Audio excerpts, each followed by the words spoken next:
Assalamualaikum warahmatullahi wabarakatuh. Waalaikumsalam warahmatullahi wabarakatuh. Alhamdulillahi rabbil alamin.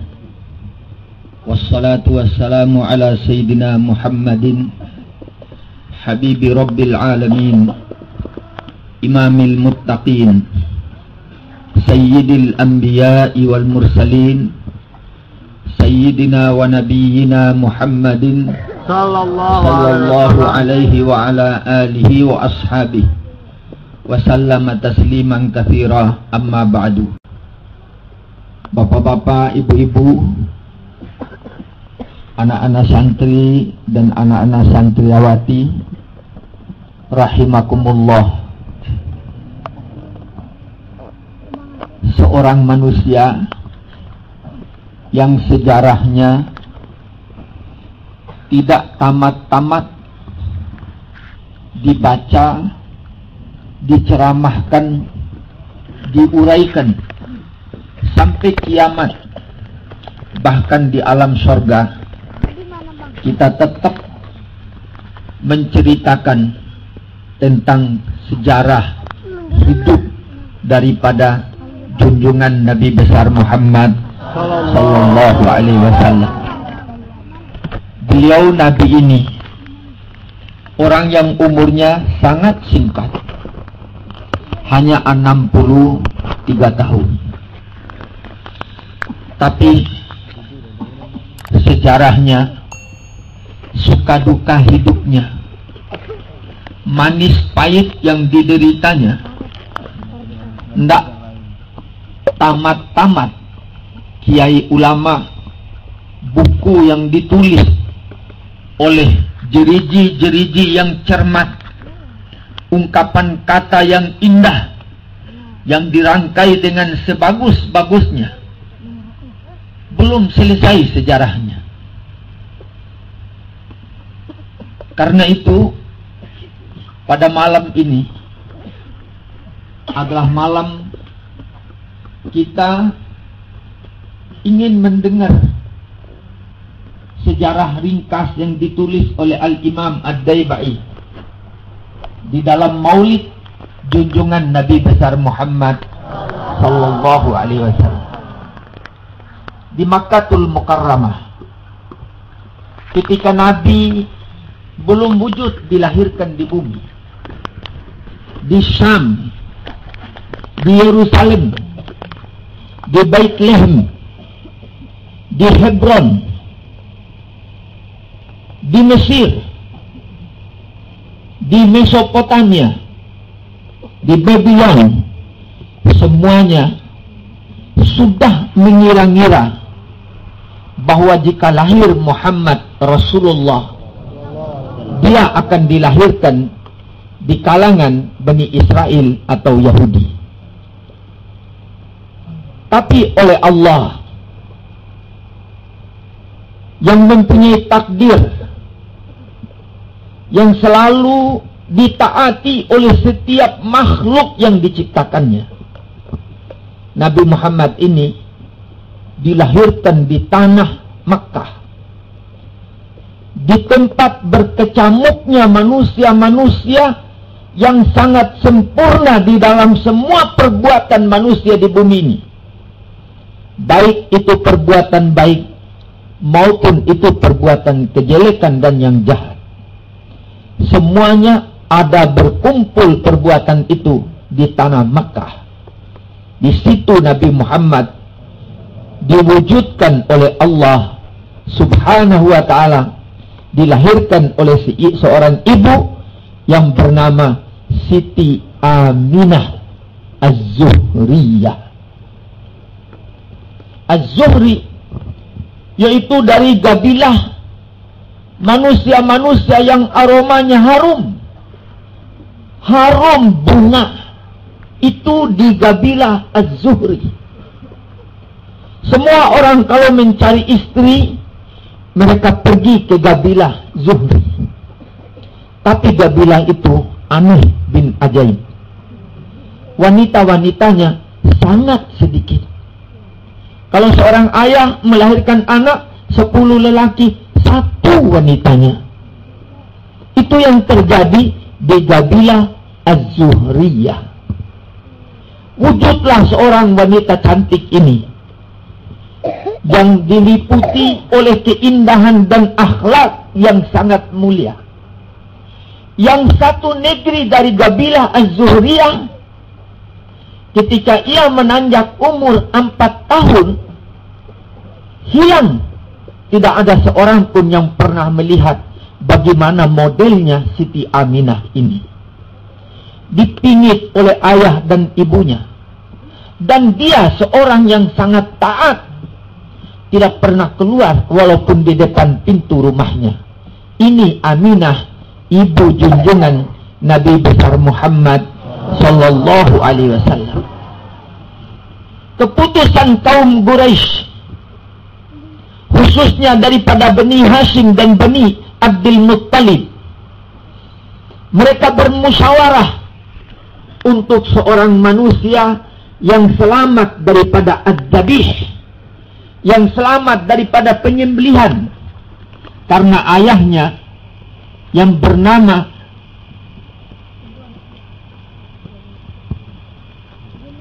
Abdullah bin Abdul Muttalib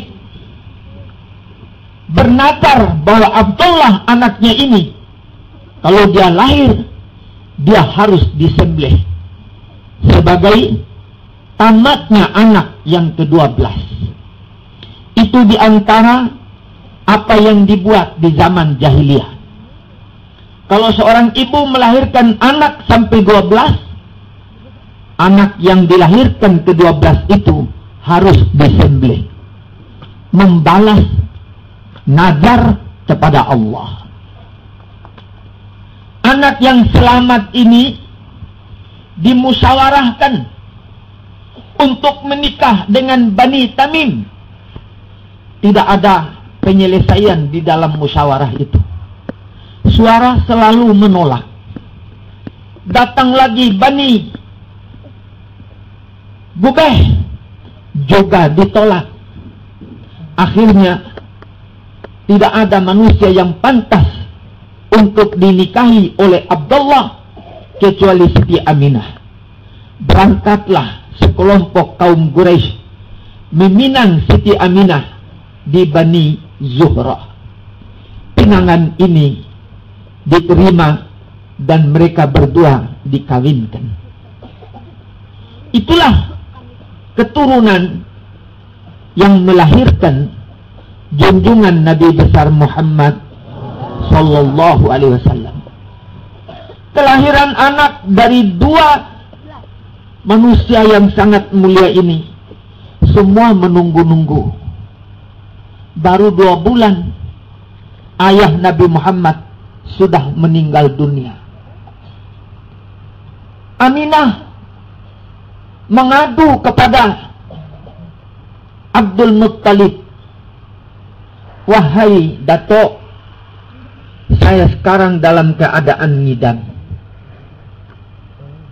Dan saya mempunyai mimpi yang indah-indah setelah saya mengandungkan anak yang ada di dalam perut saya ini." Abdul Muttalib berkata kepada Siti Aminah, "Jaga baik-baik anak ini, wahai Aminah. Jangan engkau bekerja keras. Walaupun kita dalam keadaan miskin, tidak ada makan, tidak ada penuh dengan kekurangan. Banyak-banyaklah kau beristirahat. Saya akan mengirim makanan dari rumah saya, supaya kau bisa menjaga anak yang ada di dalam kandunganmu ini." Benar-benar dari perut Aminah ini lahir seorang yang namanya sudah dimimpikan oleh Siti Aminah. Fa innaki tahmilu ibnan rasulan. Engkau wahai Aminah, di dalam kandunganmu seorang anak laki-laki, Rasul utusan Allah, wasammihi Muhammadah, kasih nama anakmu ini Muhammad. Setelah lahir Nabi Muhammad ini, semua negeri Makkah menyambut baik. Abu Lahab, paman dari Nabi, kakak daripada ayah Nabi Muhammad yang bernama Abdullah. Abu Lahab dari gembiranya. Hamba sahayanya yang bernama Ummu Aiman langsung dimerdekakannya. Untuk memerdekakan hamba sahaya di zaman itu membutuhkan uang yang sangat besar jumlahnya. Dia perintahkan anak buahnya untuk menangkap 2 ekor kambing sebagai tanda terima kasih dan syukur akan kelahiran Muhammad yang dilahirkan oleh Siti Aminah ini. Itu awal mula kelahiran Nabi Muhammad. Dibawa ke desa, semua anak-anak di desa menyambut kedatangannya, berteman dengan akrab bersama Muhammad ini, karena ia sangat manis bibirnya, sangat indah tutur katanya, sangat bagus di dalam pergaulannya. Tidak ada satu di negeri tempat Ibu Aminah, tempat Ibu Halimatus Sa'diyah menyusu Nabi Muhammad ini. Semua berkumpul mencari di mana Muhammad. Jika satu saat Nabi Muhammad itu tidak ada di lapangan atau di tempat pengembalaan kambing. Orang ini sampai berusia muda, umur 25 tahun. Semua wanita-wanita di Makkah, sampai datang wanita-wanita dari Syam, ingin melihat sosok manusia yang sangat indah dan mulia ini, yang kalau ia berjalan tidak ada bayangannya, tapi bayangan mentari ada di belakang Nabi Muhammad. Semua orang mengakui manusia ini nggak bakal ada duanya sejak dahulu sampai kiamat. Sampai umur 35 tahun sepakat kabilah-kabilah di Makkah yang pantas untuk memindahkan Hajar Aswad di atas tanah wilayah Ka'bah, yang memindahkan dari atas tanah ini ke tempat di pojok daripada Ka'bah hanya Muhammad Rasulullah. Tapi begitu cerdasnya Nabi Muhammad ini, sorbannya diletakkan, diangkatnya batu Hajar Aswad itu, dipanggilnya setiap satu kabilah satu utusan untuk mengangkat pojok-pojok daripada sorbannya, baru diangkat bersama-sama, dibawa ke pojok Ka'bah. Baru Nabi mengambil dan menempelkan Hajar Aswad di pojok Ka'bah. Sampai sekarang dan sampai kiamat tidak akan hilang dari tempat itu, sampai Nabi diangkat menjadi Rasul. Di saat diangkat menjadi Rasul, hanya satu manusia yang selalu mendampingi Nabi, Sayyidina Abu Bakar As-Siddiq. Semua manusia yang ada, semua mengatakan Muhammad sudah tidak benar. Kalau datang orang dari negeri lain yang bawa dagangan di tanah Makkah, mereka memberitahu pedagang-pedagang itu, jangan Muhammad diajak ngomong, jangan mendekat dengan dia. Kalau dia mau membeli barang kamu, jangan terima uangnya. Muhammad ini tukang sihir. Julukan yang jelek ditumpukkan kepada seorang manusia mulia ini, sehingga datang dari sebuah kabilah di luar kota Makkah, yaitu kabilah Ad-Dusi, namanya At-Tufail bin Amr. At-Tufail bin Amr ketika datang di kota Makkah, semua orang Makkah berkunjung kepada At-Tufaili ini, karena At-Tufaili ini adalah seorang penyair yang sangat dahsyat di saat itu, dan tidak ada manusia seindah syair jika At-Tufaili sudah mengucapkan syairnya. Di samping itu ia seorang yang sangat pintar dan cerdas, unik di dalam pembicaraannya, yang orang belum pernah dengar terlintas dari lidahnya At-Tufaili bin Amr Ad-Dusi. Ketika ia datang, dia membuka syairnya, dia membaca dan mengucapkan syair pantun-pantun yang sangat indah. Semua orang Makkah sampai bersujud-sujud di pasir yang panas, menghormati keagungan Tufail Ad-Dusi ini.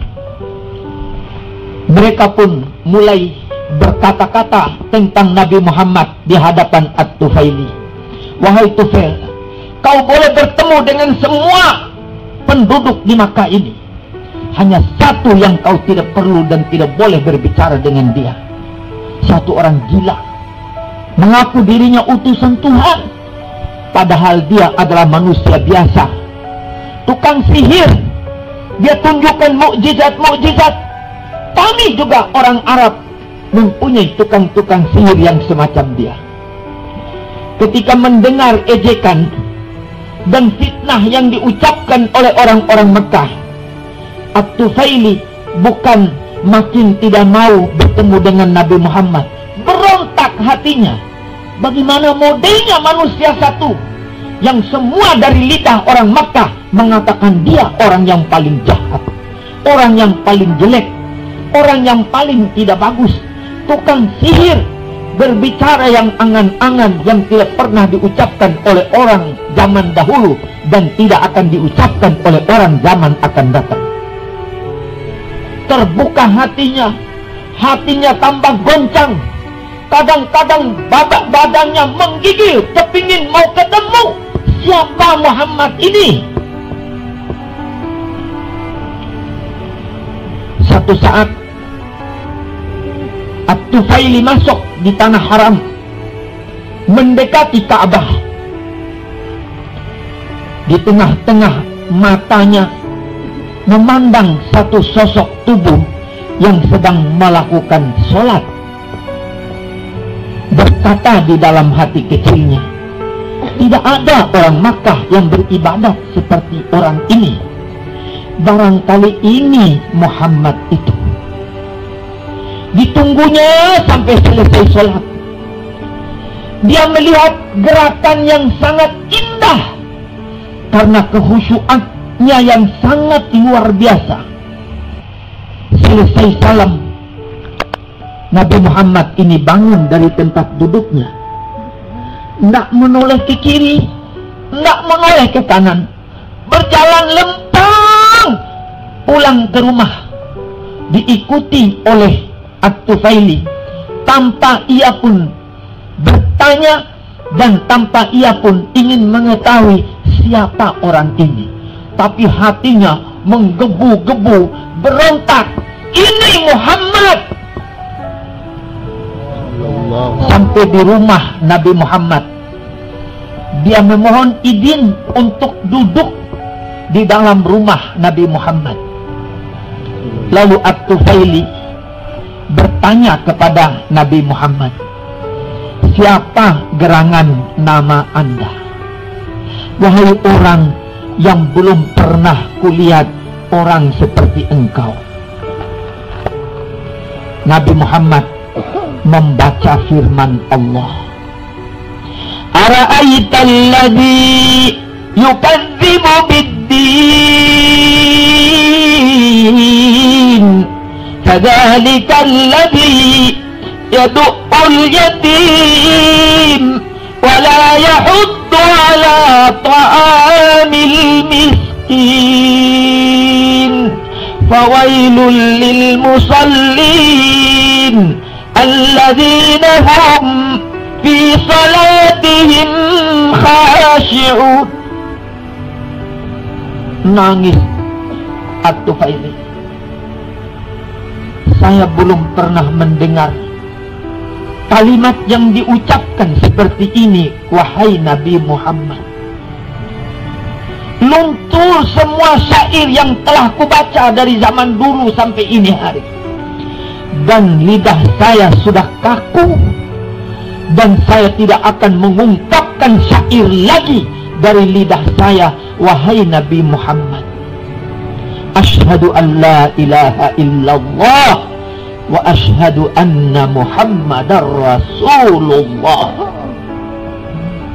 Wahai Nabi Muhammad, mohonkan kepada Allah untuk saya jika pulang ke negeriku, aku mempunyai kabilah Ad-Dusi yang umatnya cukup banyak di kampungku, supaya saya bisa mengajak kabilahku agar mereka memeluk agama yang kau bawa, wahai Muhammad. Nabi mengangkat tangan.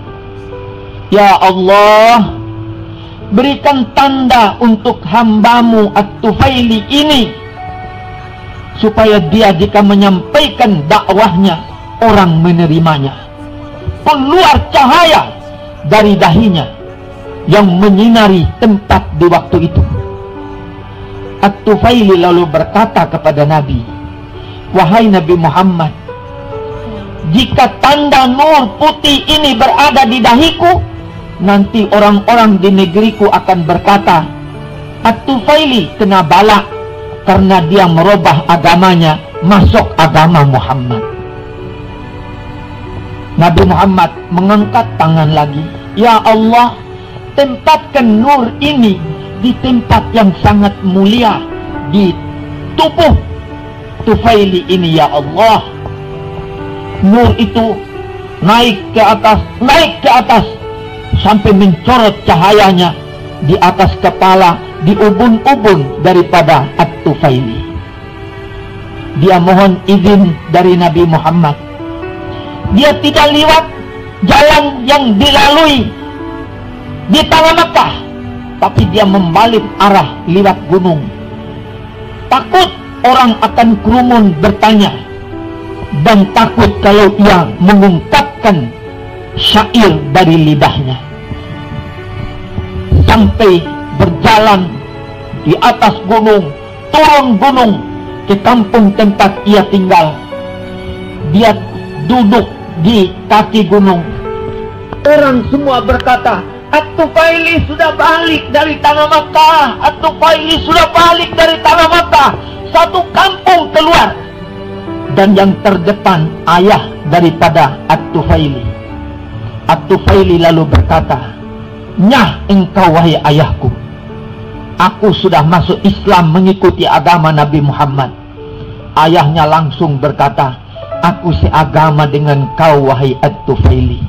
Asyhadu an la ilaha illallah wa asyhadu anna Muhammadar Rasulullah. Ayah dan anak ini saling berpelukan. Tidak ada keindahan, kenikmatan saya melahirkan engkau setelah engkau memeluk agama yang dibawa oleh Nabi Muhammad. Cahaya apa di ubun-ubun ini wahai Tufaili? Ia menjawab, yang aku mohonkan kepada Nabi Muhammad supaya menjadi tanda jika aku menyampaikan agama Allah. Ada tanda dari Allah untukku. Ia masuk ke kota, berbondong-bondong orang datang mengucapkan dua kalimat syahadat, barakat daripada nur yang diberikan oleh Allah Subhanahu wa ta'ala. At-Tufaili lalu berkata kepada umatnya, wahai kaum kabilah Ad-Dusi, saya beritahukan kepada kamu sekalian syair yang telah kubaca, syair yang telah kurangkai, syair yang telah kuucapkan. Enyahkan dari hati kamu sekalian. Ini kalimat yang datang dari Allah lewat lisannya Muhammad, yang tidak memihak ke sana, tidak memihak kemari. Kalimat yang lempang, siratal mustaqim. Ara'aital ladzi yukadzibu bid-din, fadzalikal ladzi yad'ul yatima wa la yahuddu ala ta'amil miskin. Semua yang mengucapkan kalimat syahadat, bersujud kepada Allah. Dan mereka berkata, syair kamu tidak ada artinya daripada kalimat ini, wahai At-Tufaili. Benar, wahai saudara-saudaraku, jangan ingat lagi, tapi hafallah kalimat yang diturunkan kepada Muhammad, Al-Quranul Karim. Harapan saya kepada anak-anak, yang selalu saya anjurkan kamu supaya menghafal Al-Quran, karena itu adalah firman Allah. Mudah-mudahan di malam yang sangat berbahagia ini kita diberikan rahmat oleh Allah, menjadi orang-orang yang cinta kepada Allah seperti cintanya Sayyidina Abu Bakar As-Siddiq dan orang-orang yang mencintai Rasulnya Muhammad seperti sahabat-sahabat mencintai Nabi Muhammad. Ya Rahman, Ya Rahim, Ya Wadud, Ya Wasi'al Maghfirah, anturahibana ya Allah mahabbat Rasulillah wa mahabbatika ya Rabbal Alamin, wa sabbit qawlana bil qawli thabit bisyahadataini asyhadu an la ilaha illallah wa asyhadu anna Muhammadar Rasulullah inda intihai ajalina. Ya Allah, Ya Rahman, Ya Rahim, Ya Wadud, Ya Wasi'al Maghfirah, la nas'alu siwaka ya Allah, faqarribna ilaika ya Rabbal Alamin, wa ahbib fi qulubina mahabbata Rasulillah lana wa li ikhwanina wa liman talaba minna ad-du'a, wa khususan li akhina Al-Haj Isha wa zawjatihi wa auladihi wa qarabatihi wa ahli baiti lana wa talamidana wa talamidatina ya Rabbal Alamin, wa lil hadirina jami'an birahmatika ya arhamar rahimin. Wa sallallahu ala sayyidina wa maulana Muhammad wa ala alihi wa sahbihi wa sallam. Subhana rabbika rabbil izzati amma yasifun, wa salamun alal mursalin, walhamdulillahi rabbil alamin.